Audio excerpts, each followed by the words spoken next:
Hi friends, இன்றைக்கி நம்ம கிளாஸில் டேட்டா டைப்ஸ் பார்க்க போகிறோம்.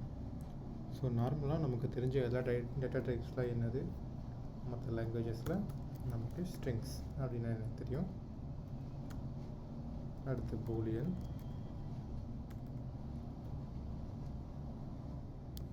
நல், அப்புறம் இதில் அன்டிஃபைன்ட் அப்படின்னு ஒன்று இருக்குது. ஸோ இதில் நம்ம ஒன்றுத்துக்கும் எக்ஸாம்பிளோட பார்த்தா இன்னும் நமக்கு கிளாரிட்டி கிடைக்கும். ஸோ ஸ்ட்ரிங் எப்போவுமே நம்ம ஒரு வேரியபிள் அசைன் பண்ணும்போது அதுக்கு நம்ம லெட் இல்லை கான்ஸ்ட் அப்படின்னு ரெண்டு இது யூஸ் பண்ணுவோம்.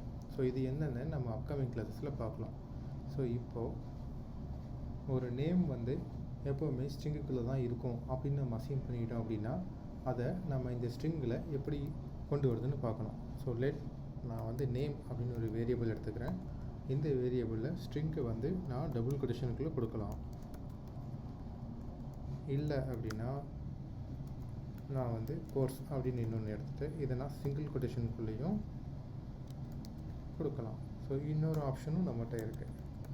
நான் லொக்கேஷன் அப்படின்னு இன்னொரு வேரியபிள் எடுத்துக்கிறேன். இந்த வேரியபிளில் நான் பேக் டிக்கை யூஸ் பண்ணுறேன். Backtick. ஸோ இந்த 3 மெத்தடில் நம்ம ஸ்ட்ரிங்கை டிஃபைன் பண்ணிக்கலாம். Next boolean. ஸோ பூலியன் அப்படிங்கிறது நமக்கு ட்ரூ இல்லைன்னா ஃபால்ஸ் மட்டும் ரிட்டர்ன் பண்ணும். ஸோ இப்போ நான் ஈஸ் ட்ரூ அப்படின்னு ஒரு ஃபங்க்ஷன் ஒரு வேரியபிள் எடுத்துக்கிறேன்.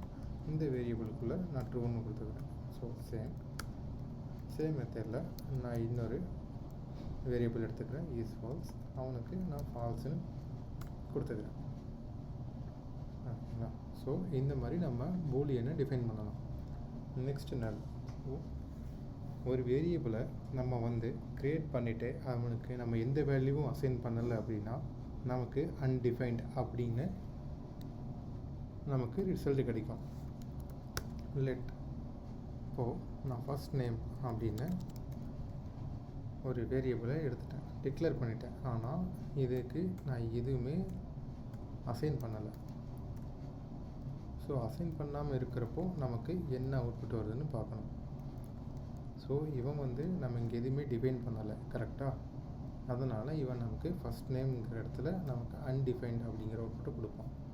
ஸோ அடுத்து நல். இப்போ நல் அப்படிங்கிறவ என்னென்னா, எனக்கு ஒரு வேரியபிள் க்ரியேட் பண்ணணும், பட் ஃப்யூச்சரில் தான் அவனை யூஸ் பண்ண போகிறேன்.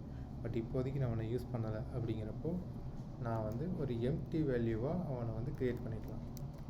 ஒரு எம்டி வேல்யூ நல் நீங்கள் அப்படின்னு டிஃபைன் பண்ணிட்டீங்க அப்படின்னா ஒரு எம்டி வேல்யூ தான் நமக்கு வரும். நமக்கு வேறு எதுவுமே அவுட்புட்டில் வராது. ஸோ இதெல்லாம் தான் டேட்டா டைப்.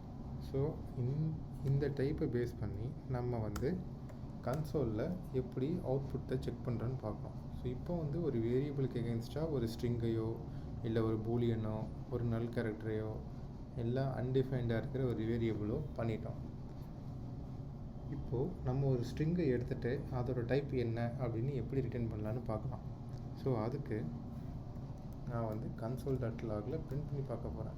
ஸோ console.logல நான் டைப் ஆஃப் அப்படின்னு ஒரு மெத்தட் யூஸ் பண்ணுறேன். டைப் ஆஃப்னு போட்டுட்டு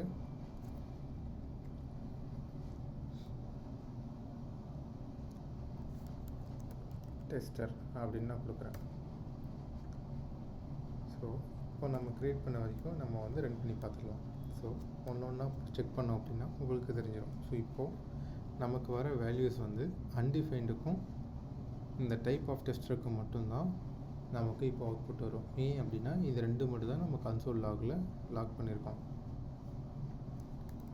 நோட் 3யோட இது எடுக்கிறோம், புரியுதுங்களா? ஸோ ஃபஸ்ட்டு அன்டிஃபைன்ட் ஆகிடுச்சு. ஏன் அப்படின்னா ஃபஸ்ட் நேமு வெறும் வேரியபிள் மட்டும்தான் நம்ம டிக்ளேர் பண்ணியிருக்கோம், எந்த வேல்யூவும் அசைன் பண்ணலை. ஸோ செகண்ட் அவுட்புட் ஸ்ட்ரிங் நான் இந்த டபுள் கொட்டேஷனுக்குள்ளே கொடுத்துருக்கேன். ஸோ அதனால் இது ஸ்ட்ரிங்காக தான் கன்சிடர் பண்ணிக்கும். ஸோ அதே மாதிரி நம்ம மற்ற டேட்டா டைப்புக்கும் பார்த்துடலாம். ஸோ டைப் ஆஃப் ட்ரூ அப்படின்னு கொடுத்துருவோம். ஸோ console.logல நம்ம இப்போ ஏதாவது நம்பர் கொடுத்தோம் அப்படின்னா அவன் எந்த மாதிரி எடுத்துகிட்டு வரான்னு பார்ப்போம். இப்போ 1000 அப்படின்னு ஒரு நம்பர் கொடுக்குறேன். இப்போ நம்ம ரன் பண்ணி பார்த்துடலாமா? இப்போ தெரியுதா நமக்கு? ஸோ ஸ்ட்ரிங் வந்து நமக்கு வந்துருச்சு. நெக்ஸ்ட் ட்ரூ அப்படிங்கிறது பூலியன் ரிட்டர்ன் பண்ணுது. 1000 அப்படிங்கிறது நம்பர் ரிட்டர்ன் பண்ணுது.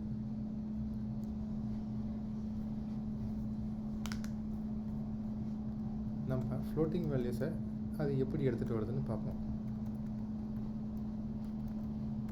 டைப் ஆஃப் 5.6 அப்படின்னு ஒரு வேல்யூ கொடுப்போம். ஸோ இது வந்து ஃப்ளோட். ஸோ இந்த ஃப்ளோட்டிங் வேல்யூவை ஜாவா ஸ்கிரிப்ட் எப்படி பிரிண்ட் பண்ணுதுன்னு பார்ப்போம். ஸோ நம்ம நம்பர் ஃபார்மேட்டில் எது கொடுத்தாலும் நமக்கு 1000 இருந்தாலும் 5.6 என்ன கொடுத்தாலுமே நமக்கு நம்பர் அப்படிங்கிற டைப்பில் மட்டும் தான் ரிட்டர்ன் ஆகுது. Thank you guys. நெக்ஸ்ட் வீடியோவில் நம்ம மீட் பண்ணுவோம்.